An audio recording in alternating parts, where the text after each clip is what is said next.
Hi, I'm Everly. I teach third grade at Westlake Elementary, and I've been married to David for 10 years now. We have an amazing 8-year-old daughter named Lily who lights up every room she enters. Life would be pretty perfect if it weren't for my mother-in-law, Margaret, or Maggie as everyone else calls her, though I've never been granted that privilege. From day one, Margaret made it clear I wasn't good enough for her precious son. At first, it was little things, criticizing my cooking, rearranging furniture when she visited, or making passive-aggressive comments about my parenting. Wouldn't Lily look prettier if you'd brush her hair properly? Here, let me show you. You're letting her eat that? No wonder she's getting a little pudgy. I tried to keep the peace for David's sake. He'd just shrug it off.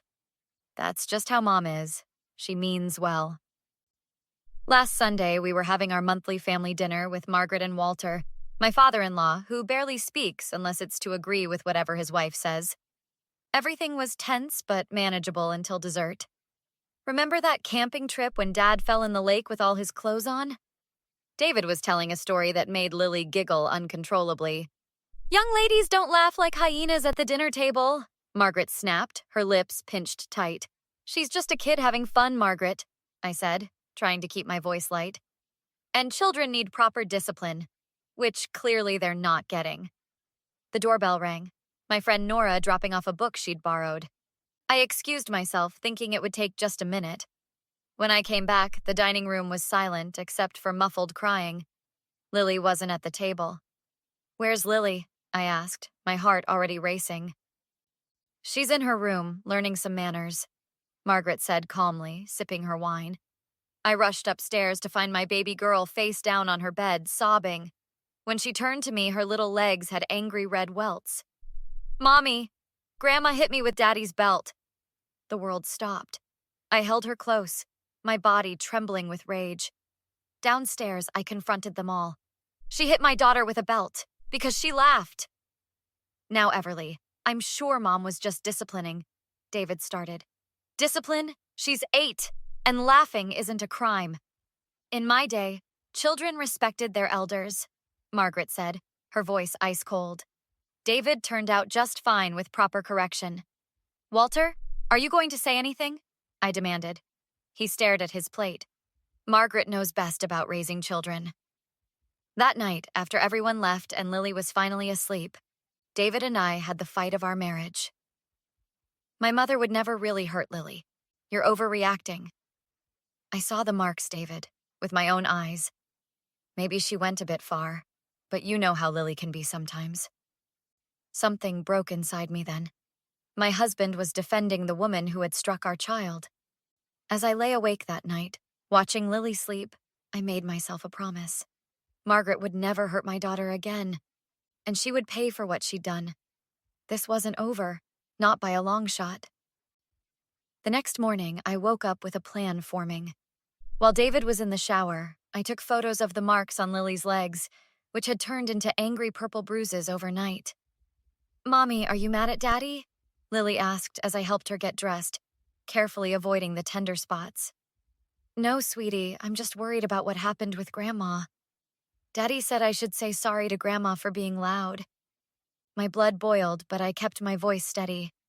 "You don't need to apologize for laughing, baby. Ever." When David came downstairs, he acted like nothing had happened.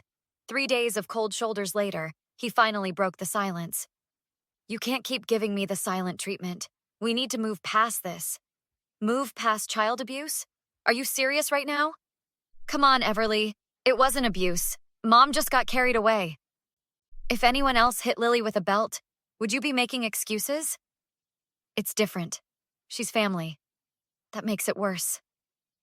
I started keeping a journal, documenting every interaction between Margaret and Lily.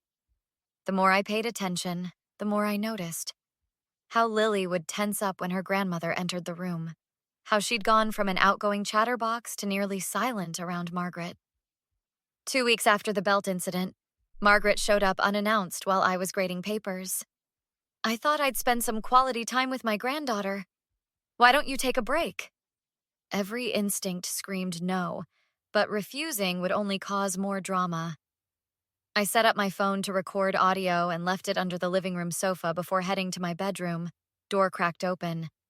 Stand up straight, Lily. No one likes a sloucher. Sorry, Grandma. And don't mumble. It's unbecoming. Honestly, your mother doesn't teach you anything worthwhile. Mommy teaches me lots of things. Like what? How to be disrespectful? You know your father was never like this. I raised him properly. I didn't mean to be bad. Of course you did. Girls like you always do it on purpose. You're manipulative, just like your mother. I wanted to storm in there, but I needed more evidence. By the time Margaret left, I had 3 recordings of similar conversations. The next day, I met my best friend Nora for coffee. As a family attorney, she'd know what to do. Holy shit, Ev. This is textbook emotional abuse.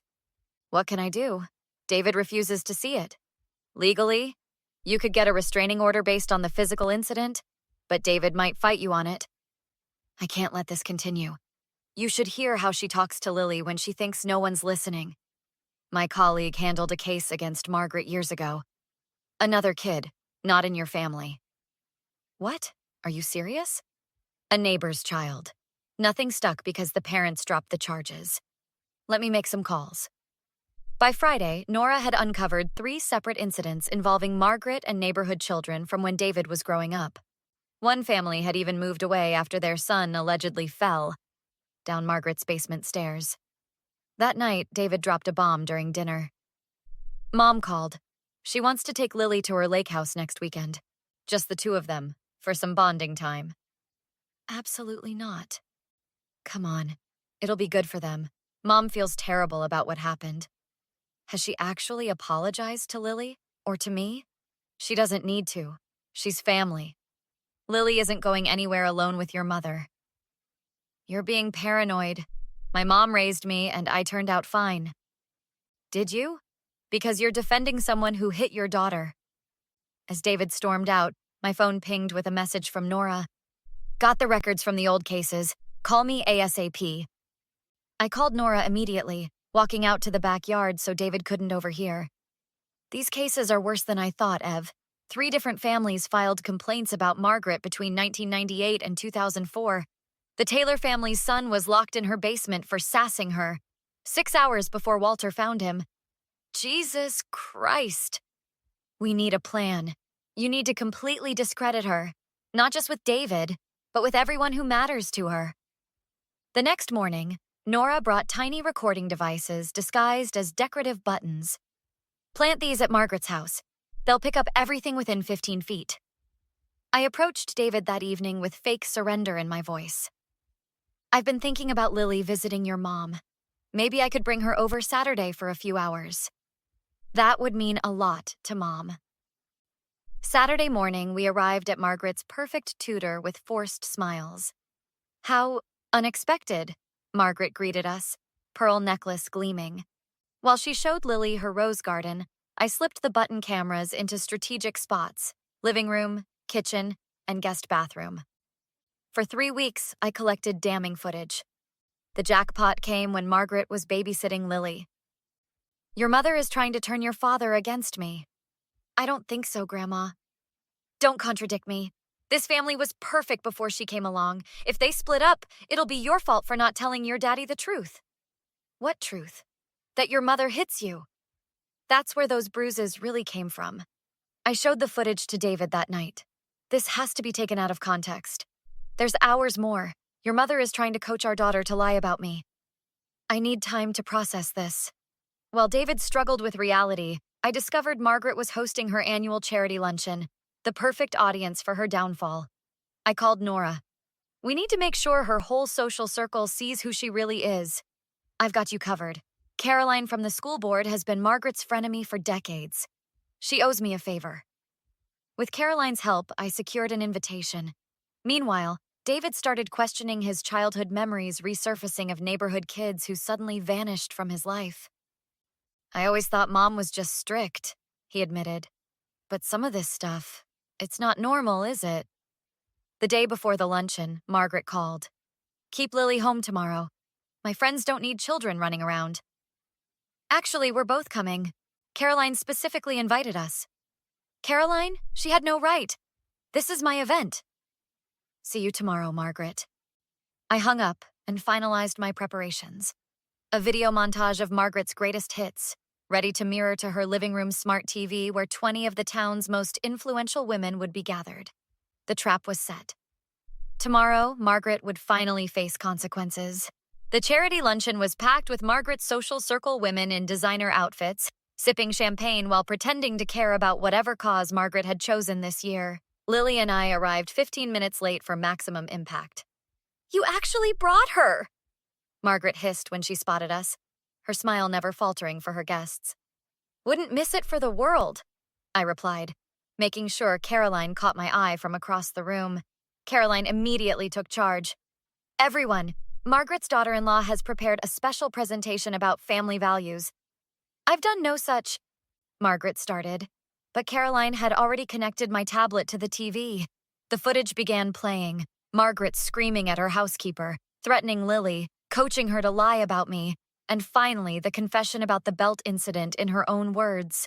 "Sometimes children need physical correction. My son knows I did the right thing." The room fell silent. 20 pairs of eyes turned to Margaret, whose face had gone from pink to purple. "This is manipulated footage. She's trying to ruin me."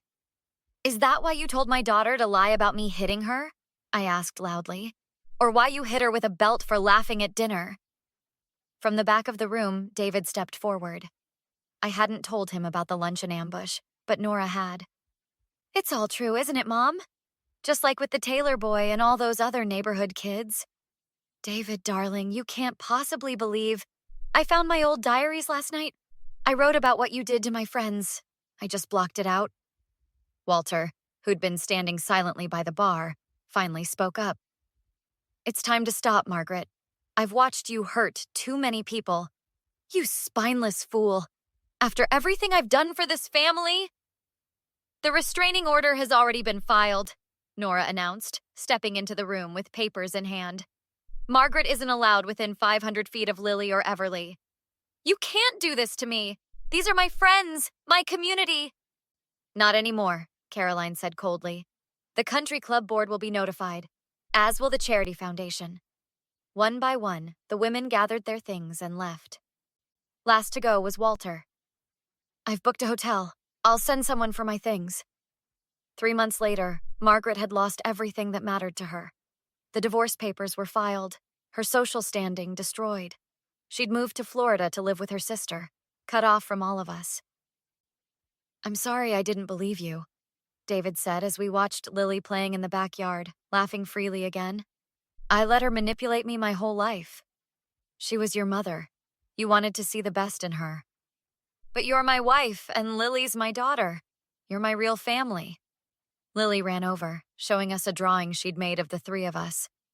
"No more sad faces in our house," she declared. I hugged her tight, feeling truly at peace. Margaret was gone from our lives permanently. No forgiveness, no second chances. My daughter would grow up without fear, and the woman who hurt her would spend the rest of her life alone with the consequences of her actions. Justice had never tasted so sweet. What would you have done in Everly's position? Was she right to completely cut Margaret out of their lives with no chance for redemption? Or do you believe toxic family members deserve an opportunity to make amends after causing harm? If you enjoyed this story of justice served, please hit that like button and subscribe to see more revenge stories just like this one. Share your thoughts in the comments below.